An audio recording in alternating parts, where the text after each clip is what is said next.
안녕하세요. 박미수 박사입니다. 건강에 가장 큰 영향을 미치는 단일 요인을 든다고 한다면 과연 무엇일까 하는 생각을 해보게 됩니다. 장일 수도 있고 혈관일 수도 있고 호르몬일 수도 있고, 근데 제가 최근에 드는 생각은 근육이 매우 큰 역할을 한다고 봅니다. 근육이 줄어들게 되면 활동의 자유가 제한이 되게, 우리 몸을 지켜주는 방어막이 떨어지게 되고, 우리 몸의 염증도 늘어나고 혈당을 저장하는 기능도 떨어지게 됩니다. 근데 근육은 아주 사소한 원인들이 쌓이고 쌓여서 근육이 잘 유지되느냐 아니면 근육이 잘 유지되지 못하느냐가 좌우된다는 것을 최근에 굉장히 많이 깨닫고 있습니다. 그래서 오늘은 근 감소 습관, 무심코 하는 습관들이 겹쳐지게 되면 남들보다 빨리 근육이 줄어들고 50대부터는 근 감소의 위험에 직접적으로 놓이게 된다는 그런 주제로 말씀을 드리겠습니다. 이 습관들은 우리가 아무렇지도 않게 너무나 많이 하고 있어서 이게 나쁘다는 것을, 그리고 이게 근육에 큰 영향을 미친다는 것을 차마 인지하고 있지 못할 가능성이 큰 습관들입니다. 잘 살펴보시고 우리 구독자분들에게 해당되는 부분이 없는지 반드시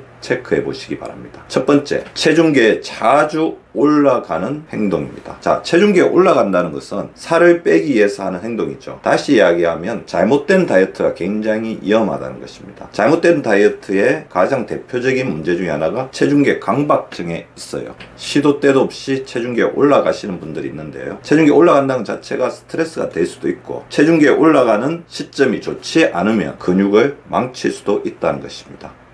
특히 잘못된 다이어트는 50대 이후에는 굉장히 위험합니다. 30대, 40대 때는 다이어트를 하게 되면 근육보다는 지방이 더 많이 줄어들게 되는 경향이 있지만 50대 이후에 올바른 방향으로 다이어트를 하지 않으면 근육이 줄어듭니다. 그래서 50대 이후부터는 살을 빼기 위한 다이어트보다는 지방을 빼기 위한 다이어트를 해야 되고요. 가장 바람직한 것은 근육을 늘리기 위한 다이어트를 하는 것입니다. 그리고 절대로 급작스런 감량은 절대 안 됩니다. 남에게 보여주기 위한 다이어트를 하기 위해서 빠른 시간 안에 체중을 감량하게 되면 굉장히 위험할 수 있습니다. 저는 일주일에 500g 이상 빼는 다이어트는 무조건 위험할 수 있다고 보고 있습니다. 자, 그러면 빠르게 다이어트를 하려면 체중계에만 의존하지 말고 반드시 줄자를 같이 구비하셔야 됩니다. 허리 둘레와 허벅지 둘레를 재야 됩니다. 허리 둘레가 줄어들지 않고 체중이 줄어든다면 근육이 빠지는 거죠. 허벅지 둘레가 줄어들고 있으면 근 감소증을 유발하는 다이어트를 하고 있는 것입니다. 물론 가장 정확한 방법은 체성분 분석이죠. 체성 분석을 통해서 근육이 유지가 되는지, 살을 빼는 동안 근육이 너무 급작스럽게 줄어들게 된다면 오히려 다이어트를 멈춰야 하는 것입니다. 자, 연결해서 살 빼기 위한 운동 절대 안 됩니다. 살 빼기 위한 운동 하시는 분들이 가장 많이 하는 실수가 운동 끝나고 체중계에 올라가는 거예요. 자, 그렇게 되면 운동 전, 중, 후로 아무것도 먹지 않게 됩니다. 아무래도 체중이 줄어든 것을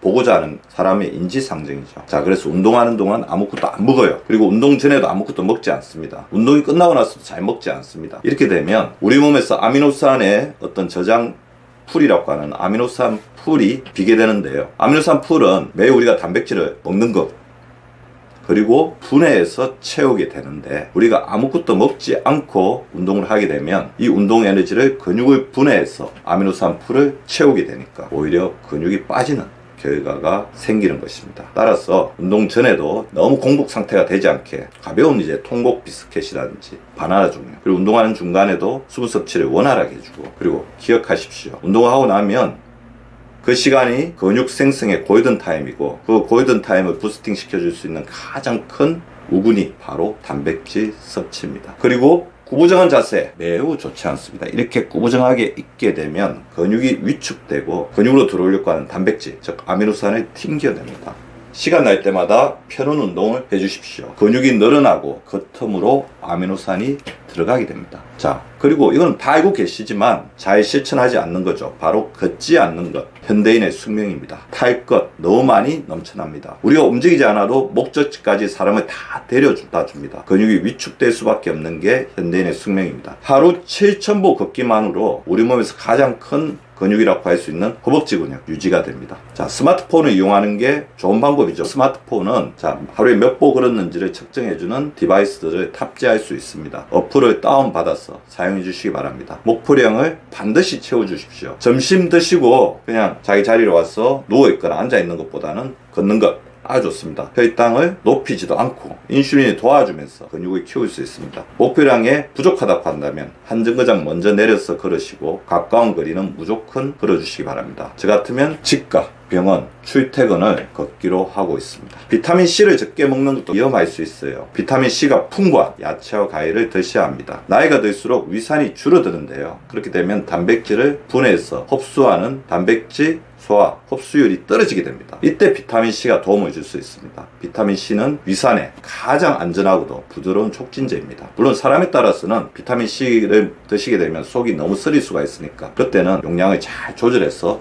드셔주시는 게 좋고, 가급적 음식에 든 비타민C 그런 부작용을 최소화시킬 수 있습니다. 밤에 잠잘 때 스마트폰 머리맡에 두기도 위험할 수 있죠. 멜라토닌이 근육을 청소하고 성장 호르몬이 근육을 키웁니다. 스파 수면, 즉 깊은 잠에 들 때 성장 호르몬이 분비되므로 빛을 완벽하게 제거해 주셔야 합니다. 그래서 밤에 잠잘 때는 스마트폰을 가급적 거실이란지 먼 곳에 두시고, 그리고 잠자기 전 한두 시간 전에는 빛이 들어오는 그런 정보 매체보다는 가벼운 책 읽기 같은 걸 통해서 우리 몸의 일주기 리듬을 잘 맞춰 주시는 게 도움이 됩니다. 그리고 위험한 것, 탄수화물 위주 식사이죠. 탄수화물 위주로 식사하게 되면 인슐린 기능이 나빠지게 되는데요. 그러면 글루트포라는 근육의 에너지문이 치게 됩니다. 인슐린이 우리 근육 안에 에너지를 공급해서 근육을 키우고 유지하는 역할을 해야 되는데 그 기능이 사라지는 거죠. 인슐린 저항성이 있는 사람들이 근육이 위축되고 건강감소증이 생기는 이유도 이에 기인합니다. 모든 탄수화물을 반으로 줄여보십시오. 가장 간단한 방법 있죠. 밥은 반 공기만 먹는다. 그리고 후식으로 먹는 면 종류를 먹지 않겠다. 그것도 방법입니다. 그리고 그 정도까지 탄수화물 줄일 자신이 없으시다면 거꾸로 식사법을 실천해 보시기 바랍니다.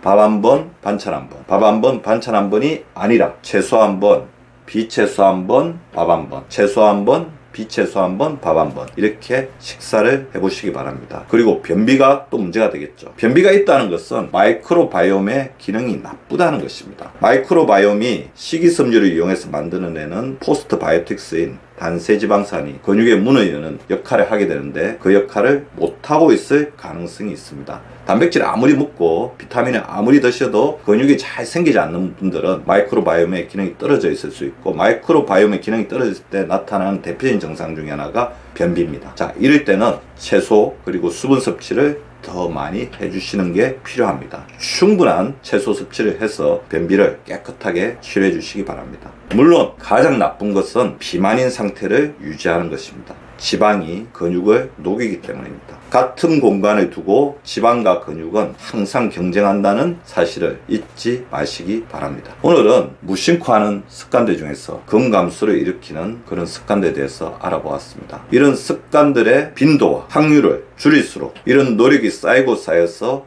50대 이후에 우리가 근육의 감소로 인해서 우리의 활동과 운동에 제약을 받는 것을 최대한 방지할 수 있습니다. 제가 오늘 말씀드린 습관들 잘 체크해 보시고 생활 속에 스며들지 않게 잘 방어하시는 우리 구독자분들 되시기 바랍니다. 건강은 행복이다. 감사합니다.